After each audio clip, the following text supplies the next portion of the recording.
ফরিদপুরের মধুখালীতে উগ্র হিন্দু সন্ত্রাসী কর্তৃক দুজন মুসলিম যুবককে পিটিয়ে হত্যার প্রতিবাদে রাজধানীতে বিশাল বিক্ষোভ মিছিল করেছে ইসলামী আন্দোলন বাংলাদেশ। কেন্দ্রীয়ভাবে বিক্ষোভ কর্মসূচির ঘোষণা আসার পরপরই শুক্রবার জুমার আগ থেকে লোকে লোকারণ্য হয়ে ওঠে বাইতুল মোকাররম এলাকা। এ সময় বিক্ষুব্ধ জনতার গগন বিদারী স্লোগানে আকাশ বাতাস প্রকম্পিত হয়ে ওঠে। আপনারা ঢাকায় আপনাদের সমাবেশে হাফেজ রেজাউল করিমকে হত্যা করেছিলেন, তার বিচার হয় নাই।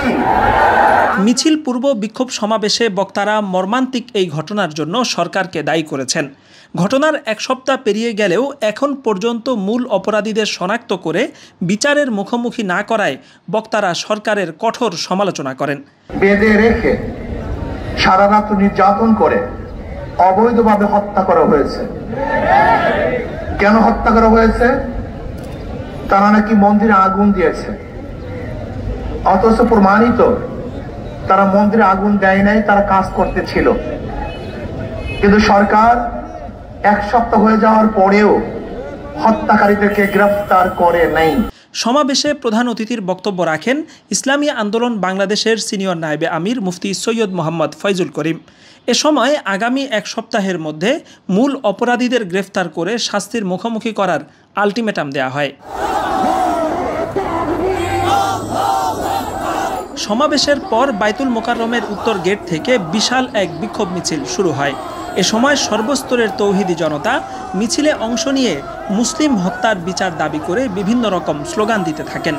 মিছিলটি বাইতুল মোকাররম উত্তর গেট থেকে শুরু হয়ে পল্টন ও বিজয়নগর প্রদক্ষিণ করে পল্টন মোড়ে এসে সমাপ্ত হয়।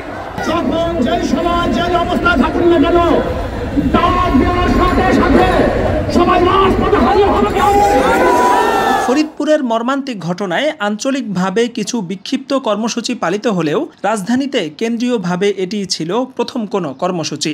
ফলে ইসলামী আন্দোলনের এই বিক্ষোভ কর্মসূচিতে সর্বস্তরের তাওহিদি জনতার ঢল নামতে দেখা গেছে। অতি দ্রুত ঘটনার সুষ্ঠু বিচার না হলে বাইতুল মোকাররমের এই মিছিল থেকে লাগাতার কর্মসূচি ঘোষণার হুমকিও দেওয়া হয়েছে।